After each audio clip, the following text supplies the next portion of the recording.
Hi guys, it's Caitlin, and today I'm doing a book talk on After by Anna Todd.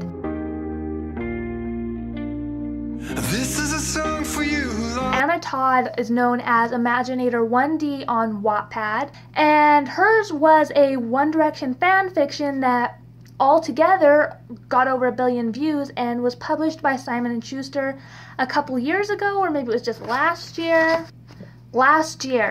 So essentially what this book is about is a girl named Tessa who moves to college and for the first time, and she's like really anal retentive. She's a great student. She's a virgin, obviously, and she's very modest and insecure about herself, even though she's got a banging body, like a tiny waist and big ass boobs and a big ass booty. So she goes there and then she meets a boy, and so she throws her whole life away and her life goes to shit. And thus begins the most back and forth romance story ever. So for those of you who haven't read this book, I'm going to keep these first couple minutes spoiler free as I review this, and then I'll tell you when the spoilers are coming. So as far as this book goes, I would say that it is a little bit of a monstrosity. Don't get me wrong, it was very entertaining. It kept me hooked. I read this in like 2.5 days, even though it's almost 600 pages and I had a lot going on. But it's one of those things that you read and you don't put it down, because like reading it is like watching a train crash. Like you don't really want to, but you kind of do at the same time, just because a sick part of you wants to see all this destruction and turmoil. And let me just say straight up, if you are someone who gets upset when you read about abusive relationships, like emotionally, mentally, just verbally abusive relationships, don't read this book. This book does have all of that. Hardin is a jerk, Tessa is a pushover, and there's a lot of cheating in this book, but I don't know. If you want to see the literary equivalent of a train wreck written by a 14-year-old, then pick it up. Not to say that Anna Todd doesn't have any writing abilities, because obviously she does, but this isn't a beautiful love story, so if you're expecting a lot of things, you're gonna be disappointed. Tessa, like I said, is a bit of a pushover. Not a bit of a pushover, she's a major pushover. She is like Catherine from Wuthering Heights combined with Bella Swan from Twilight meets Abby from the Beautiful Disaster books. And it's like they all got together and gave birth to like this insecure love child. And she's very, very insecure. She's a huge pushover, like I've said a million times, and she just kind of like lets people walk all over her. She doesn't stand up for herself. She basically falls for a guy just because he's cute and treats her like shit. And she lets go of all these things she has that are going for her and just kind of focuses in on this relationship, or lack thereof. Hardin, for his part, is very emotionally damaged, but I need to put this down.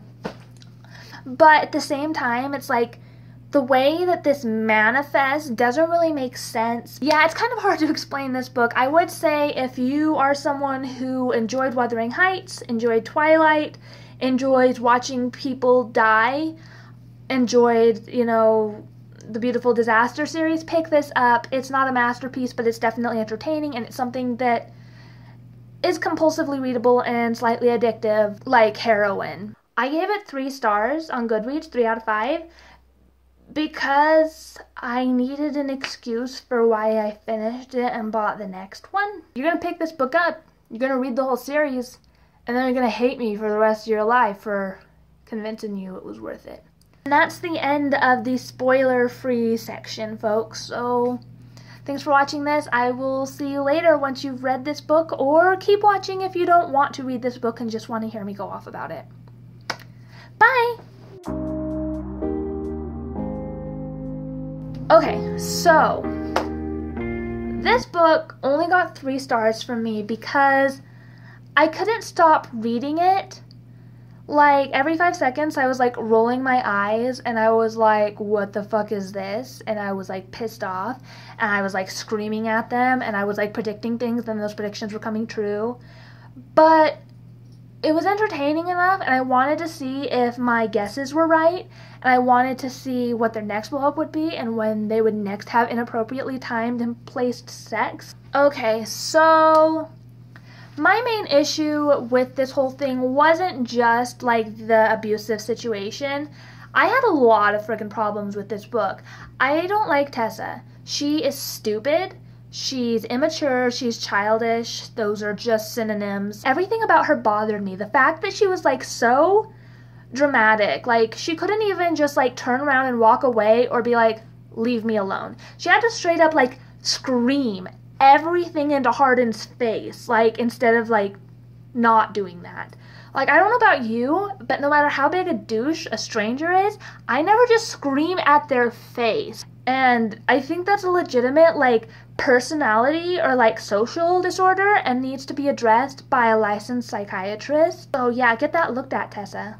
Get that taken care of. And this book also didn't really have a plot. I think the whole point of this book was girl meets boy, boy's mean to girl, girl loves boy, boy means to girl, girl fucks boy, boy's mean to girl, girl fucks boy again, boy's mean to girl, girl cries about boy, boy's mean to girl. It's just about them fighting. They just fight over everything, and then supposedly they're so in love, and he's like telling all of his friends. Then she just finds out that he's lying.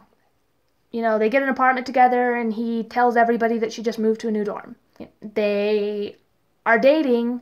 He says they're just friends. He says he's going to ruin her, and he does. Okay, so actually it's about him being an asshole, but then keeping his word, and then all of his lies were actually just part of him keeping his word to ruin her. So actually this is a very good story about keeping your promises. So read this book. It's heartwarming, and it's about loyalty to the words that spit out of your mouth.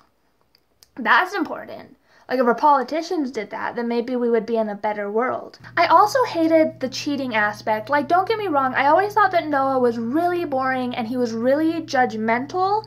And I feel like that was kind of how the author tried to rationalize and whatever the word is for make it seem like it's okay that Tessa was cheating on Noah. And like, obviously it's not, because otherwise she wouldn't have been sneaking around. And that's another thing that annoyed the shit out of me, was how that whole situation was handled. Like, to me, if she was so desperate to be with Hardin, she needed to just say so to Noah instead of just like keeping him on the back burner and always dragging him back in and just being like, well, he's always going to be there. He might be the one I want. And then even after that, like, not just the stuff that she put up with from Hardin, but like the stuff that she allowed and the stuff that she like excused and the stuff that she like let him do. Like, to me, no, like, you don't just do that. And just the fact that she was so stupid the whole time is inexcusable, even for an 18-year-old. Like, it's just ridiculous. And I figure that the reason that they made her mother so awful, the reason that her mom was so judgmental and critical and never had a nice thing to say about her, was supposed to somehow manifest and be like, well, that's caused some psychological issues, which caused her to want people who treat her like crap. But that doesn't even make sense either, and I don't know, I just feel like the mom was just a caricature. She was just like supposed to be awful. And it was very stereotypical that both of these characters came from abusive situations, and both of these characters could only ever love each other. But yeah, there were just so many issues with it. And then on top of that, my issues also come with Hardin.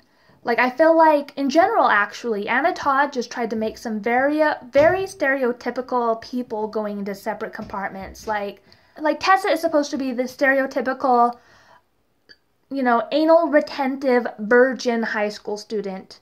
And then Hardin and all of his friends are supposed to be the stereotypical promiscuous partying college kids with tattoos.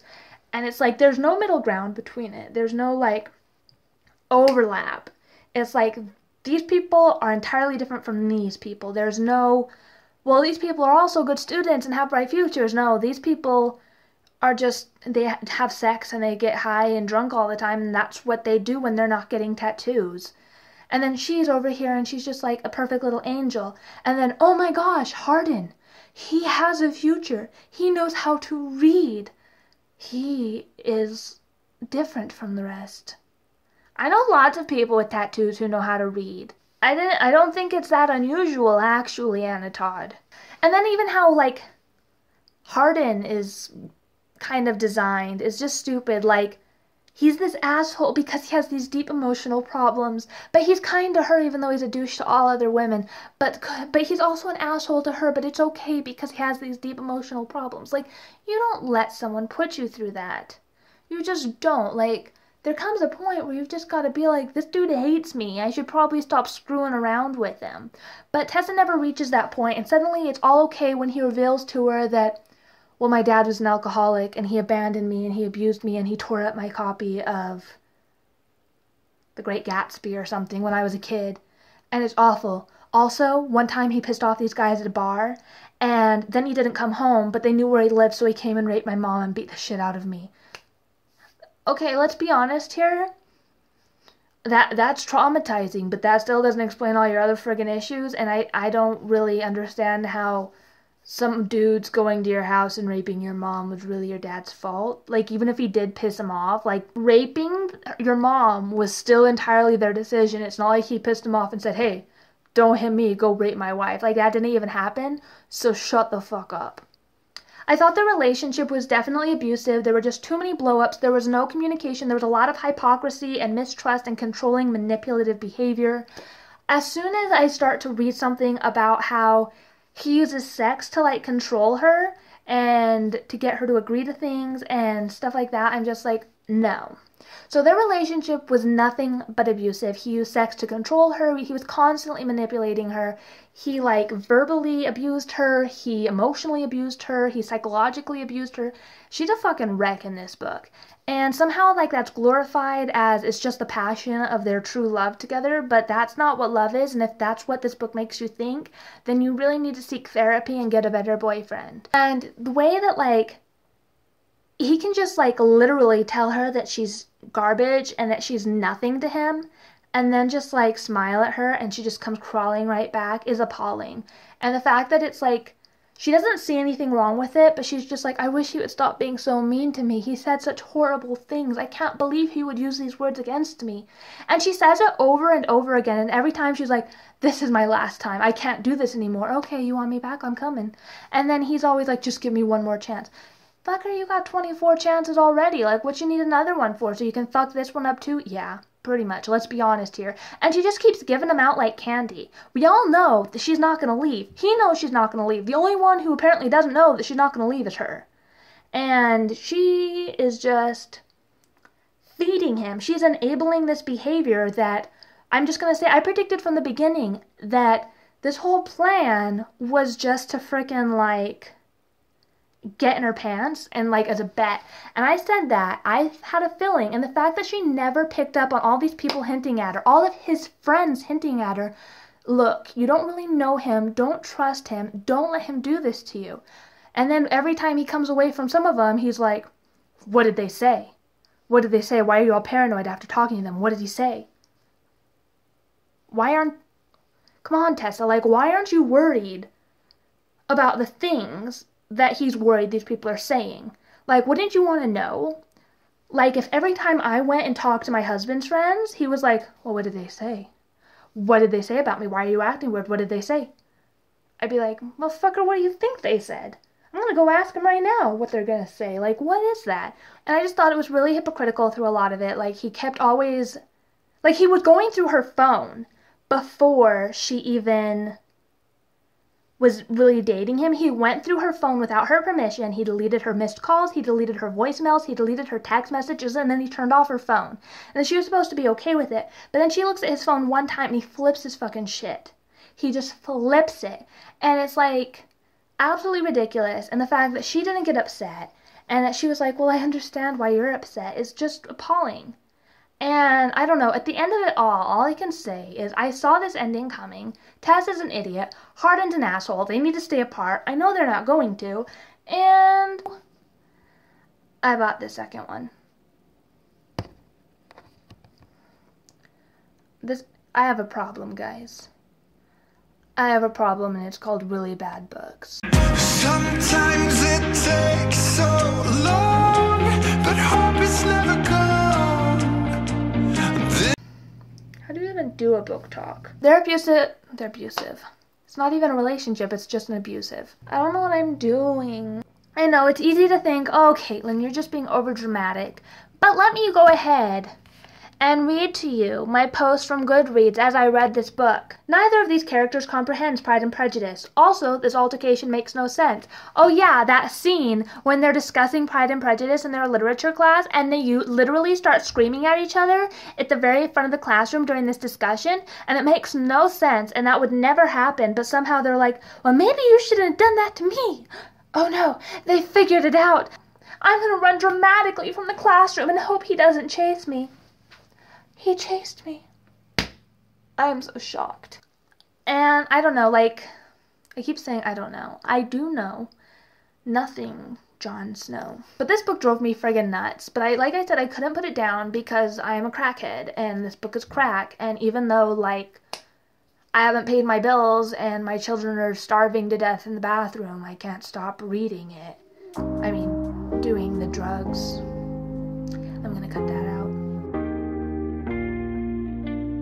This is a song for you who lost the dreams you had when everything came crashing down.